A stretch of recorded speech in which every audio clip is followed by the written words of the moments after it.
جیون نے کہا مرد کے لیے ریشم پہننا حرام ہے اور جو اس کو حلال سمجھ کر پہنتا ہے وہ واجب القتل ہے۔ تو شاہ جہان ایک دم آگ بگولا اور ساری مسجد کے اوپر سناٹا چھا گیا کہ بادشاہ کی موجودگی کے اندر ایسی جرت۔ تو وہاں تو شاہ جہان کچھ کر نہیں سکتا تھا۔ جمعے کی نماز ہوگی اور شاہ جہان پورے غصے میں سیدھا واپس اپنے قلعے میں گیا اور قلعے میں جا کر اس نے فوج کے ایک دستے کو بلایا اور ان کو کہا کہ جاؤ جا کر ملا جیون کو گرفتار کر کے لاؤ، اس نے بھری مسجد کے اندر میری توہین کی ہے اور یہاں میرے سامنے لا کر اس کو پھانسی پر چڑھا۔ نظمان صاحب سے ہم نے نور الانوار پڑھی تھی اور بڑا ہی مزہ آیا تھا۔ اتنی نورانی کتاب اور اتنے نورانی استاد،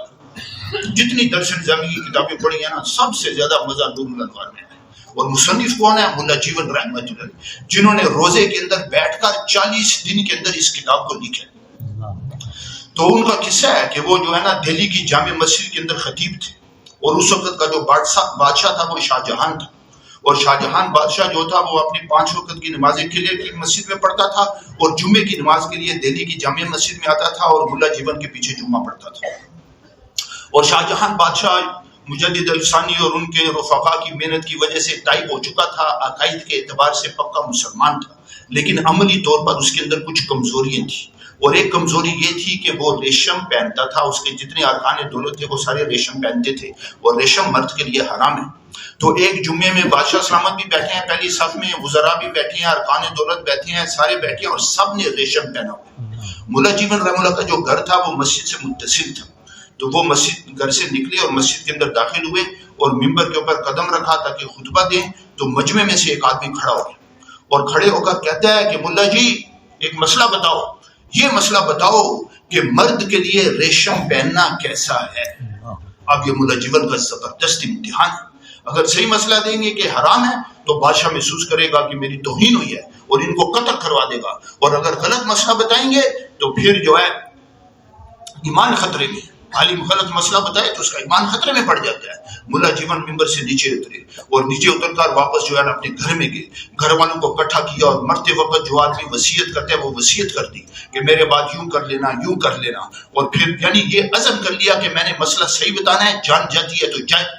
اب واپس آئے ممبر کے اوپر جلوہ افروز ہوئے اور کہنے لگے ہاں بھائی کہاں ہے وہ مسئلہ پوچھنے والا، مسئلہ پوچھو۔ وہ آدمی کھڑا ہوا، وہ کہتا ہے ملا جی یہ بتاؤ کہ مرد کے لیے ریشم پہننا کیسا ہے۔ اب ملا جیون نے فتویٰ ٹھوکا، ملا جیون نے کہا مرد کے لیے ریشم پہننا حرام ہے اور جو اس کو حلال سمجھ کر پہنتا ہے وہ واجب القتل ہے۔ اب اس دوسرے حصے کی ضرورت نہیں تھی، لیکن ایمان کی بھی ایک حرارت ہوتی ہے۔ تو شاہ جہان ایک دم آگ بگولا اور ساری مسجد کے اوپر سناٹا چھا گیا کہ بادشاہ کی موجودگی کے اندر ایسی جرت۔ تو وہاں تو شاہ جہان کچھ کر نہیں سکتا تھا۔ جمعے کی نماز ہوگی اور شاہ جہان پورے غصے میں سیدھا واپس اپنے قلعے میں گیا اور قلعے میں جا کر اس نے فوج کے ایک دستے کو بلایا اور ان کو کہا کہ جاؤ جا کر ملا جیون کو گرفتار کر کے لاؤ، اس نے بھری مسجد کے اندر میری توہین کی ہے اور یہاں میرے سامنے لا کر اس کو پھانسی پر چڑھا۔ اور باقی جو فوج تھی اس کو دہلی شہر میں پھیلا دیا کہ جب عوام کو پتہ چلے گا کہ ملا جیون گرفتار ہو رہے ہیں، قتل ہو رہے ہیں، تو کہیں بغاوت نہ ہو جائے۔ اب شاہ جہان کے جو بیٹے تھے اورنگزیب، وہ اس وقت جو ہے نا شاگرد تھے اور ملا جیون کے شاگرد تھے۔ اس وقت بادشاہوں کو بھی شوق ہوتا تھا کہ ہمارے بچے عالم بنے۔ اب جب اورنگزیب نے جو ہے نا والد صاحب کی یہ بات سنی تو اس کو استاد جی کی فکر لگی۔ اب بھاگے بھاگے آیا، استاد جی والد صاحب نے حکم دے دی ہے، ابھی فوج کا ایک دستہ آئے گا، وہ آپ کو گرفتار کر کے لے جائے گا اور جو ہے نا قلعے کے اندر جا کر آپ کو پھانسی چڑھا دے گا۔ اب ملا جیون کے ایمان کو دوبارہ جوش آیا۔ ملا جیون نے کہا اچھا تیرا باپ جو ہے یہ اپنی فوج پر ناز کرتا ہے، لاؤ میرے ہتھیار لاؤ، میرے ہتھیار لاؤ۔ ادھر ایک طالب علم بھاگے بھاگے آیا، ایک مسلح لایا اور پانی کا ایک لوٹا لایا۔ ملا جیون نے وضو کیا، مسلح کے اوپر کھڑے ہو گئے اور اورنگزیب سے کہنے لگے آ جائے تیرا باپ، ابھی بددعا کر کے اس کی سلطنت کا صفایا کر دو۔ اب اورنگزیب کو پہلے جو ہے نا اپنے استاد کی فکر تھی، اب اس کو والد صاحب کی فکر لگی۔ اب بھاگے بھاگے واپس گیا، ابا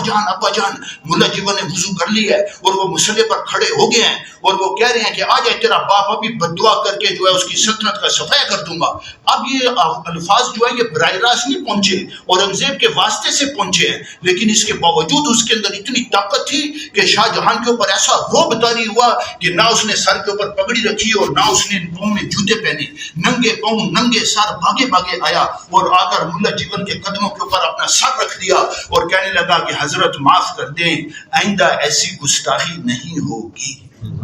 یہ قصہ سنانے کے بعد حاجی عبدالوہاب صاحب پوچھتے تھے کہ بتاؤ شاہ جہان بادشاہ ملا جیون کے آگے کیوں جھکا، اور پھر خود ہی جواب دیتے تھے اس وجہ سے جھکا کہ جتنا شاہ جہان کو اپنے فوج اور اسلحے کے اوپر ناز اور یقین تھا، اس سے زیادہ ملا جیون کو اپنی نماز اور دعا کے اوپر ناز اور یقین تھا۔ تو میرے بھائیو سارا مسئلہ یہاں پڑ کہ سبحان اللہ کہنا یہ تو بڑا آسان ہے، اس کو ہم دل میں اتاریں اور نماز کی حقیقت ہم لیں اور براہ راست نماز کے ذریعے سے اللہ تعالیٰ کی قدرت سے استفادہ کرنا ہم سیکھیں۔ وہ ایک دفعہ جو ہے نا یہ ایک لانگ مارچ کا سلسلہ تھا،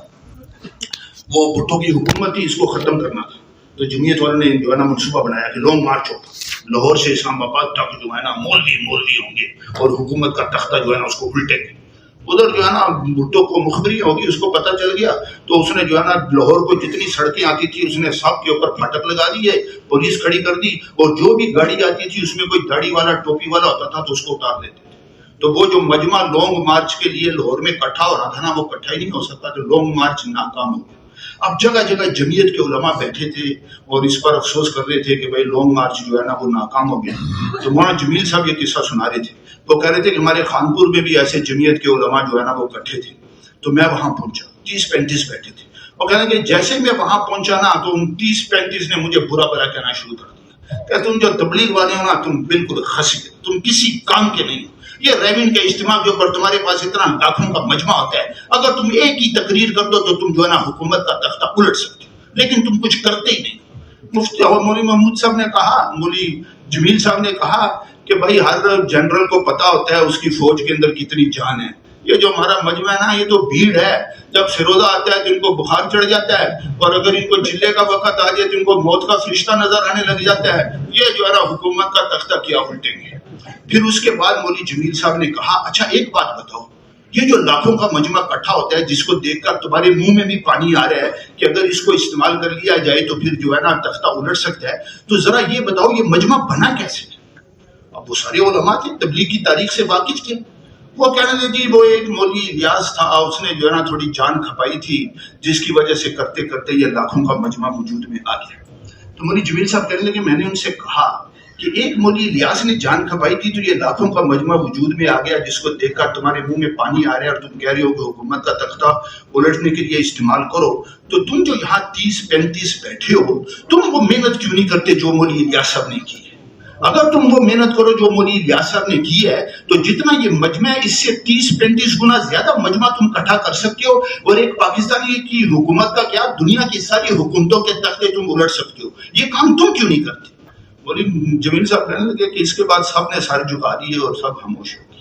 تو بات یہ ہے نا میرے بھائیوں کی بس کرسی کے اوپر آ جانا اور شریعت کو نافذ کرنا اس کا تو سب کا دل کرتا ہے، لیکن انبیاء علیہ السلام کی طرح پہلے ٹھوکریں کھانا اور عوام کے اندر استعداد پیدا کرنا یہ تو کرنا پڑتا ہے، اور اس کے بغیر عوام کے اندر استعداد پیدا نہیں ہوتی ہے۔ اس لیے میرے بھائیوں دونوں باتیں ہیں۔ مفتی ولی حسن صاحب رحمۃ اللہ فرماتے تھے کہ پاکستان کے جو عوام ہیں 5% کے اندر جو ہے نا طلب ہے، اور باقی جو 95% ہیں وہ غیر طالبین ہیں، اور 5% جو طلب والے ہیں ان کے اوپر اتنے علماء جان کھپا رہے ہیں ان کی تعلیم اور تربیت کے لیے، جو 95% غیر طالبین ہیں ان کے اوپر جان کھپانے والے کتنے علماء ہونے چاہیے۔ میرے بھائیوں ہمارے ملک کا یہی قصہ ہے کہ جب سے ہمارا یہ ملک بنا ہے، جب شریعت کے نفاذ کے لیے کوئی قدم اٹھتا ہے تو باطل والے انہی 95% بے طلبوں کو محاذ بنا کر ہمارے سامنے کھڑا کر دیتے ہیں۔ اگر ہم ان 95% بے طلبوں کے اوپر محنت نہیں کریں گے اور ان کے اندر دین کی طلب نہیں پیدا کریں گے تو ہم 5% بھی دین کے اوپر نہیں چل سکتے۔ تو دونوں باتیں، ایک تو عوام پر محنت کرنا اور محنت کر کر ان کے اندر طلب پیدا کر کر ان کو دین پر لانا، اور دوسرا یہ کہ جو محنت کرنے والے ہیں ان کے اندر بھی تقویٰ اور توکل سارا کچھ پیدا ہو جائے، پھر سارا کا سارا نظام بدلے۔ قاضی حسین احمد یہاں آئے مولانا جمشید صاحب کو ملنے کے لیے، مولانا جمشید صاحب نے پوچھا قاضی صاحب حکومت مل گئی؟ وہ کہتے جی ابھی تو نہیں ملی۔ آئے مولانا جمشید صاحب نے کہا کب تک ملے گی؟ انہوں نے کہا جی کچھ پتہ بھی نہیں کب تک ملے گی۔ مولانا جمشید صاحب نے کہا ہمیں تو پتہ ہے ہمیں حکومت کب ملے گی۔ اب قاضی صاحب حیران کہ تبلیغ والے تو حکومت کی کوئی بات نہیں کرتے اور یہ کہہ رہے ہیں کہ ہمیں پتہ ہے ہمیں حکومت کب ملے گی۔ کہا جی آپ کو کب ملے گی؟ تو مولانا جمشید صاحب بھائی قرآن میں ہے وعد اللہ الذین آمنوا وعملوا الصالحات منکم لیستخلفنہم فی الارض، جب ہم ایمان اور عمل صالح والے بن جائیں گے تو ہمیں جو ہے نا خلافت ہمیں مل جائے گی۔ پھر مفتی قاضی صاحب نے جا کر اپنے اجلاس کے اندر بھی یہ کہا کہ بھائی ایمان اور عمل والے بنو اگر تمہیں خلافت چاہیے۔ تو اس لیے میرے بھائیو ایک ایک آدمی کو جو ہے اس طرف لانا ہے اور اس محنت کو کرتے ہوئے اپنا بھی تزکیہ کروانا ہے۔ یہ جو آپ کا سال ہے اس کے لیے، کیسے ہم ان صفات کے ساتھ متصف ہو جائیں جن صفات کے ساتھ انبیاء علیہ السلام، صحابہ اکرام، اولیاء اکرام، مفتی محمود صاحب جیسے مجاہد متصف تھے، ہم بھی ان صفات کے ساتھ متصف ہو جائیں، اور کیسے عوام کے اندر ایک استعداد پیدا ہو جائے کہ وہ بھی جو ہے نا دین کے اوپر چلنے کے لیے تیار ہو جائے، پھر اللہ کا غیبی نظام حرکت میں آئے گا اور ساری کی ساری کائنات پلٹ جائے گی۔